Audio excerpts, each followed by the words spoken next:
DXDC Radyoman Report.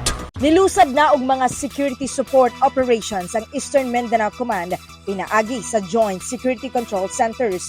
Gibutyag ni Lieutenant Colonel Maria Cristina Rosete-Manuel, EMC Spokesperson, ilawom sa ilang security, law enforcement and focused military operations.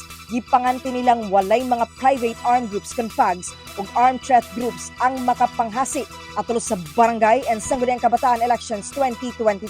Sumala ni Manuel, nagpabiling taas ang alerto sa EMC bisan pa man og walay presensya sa PAGs ug nakigalayon sila sa tanang intelligence counterparts sa hugot nga monitoring.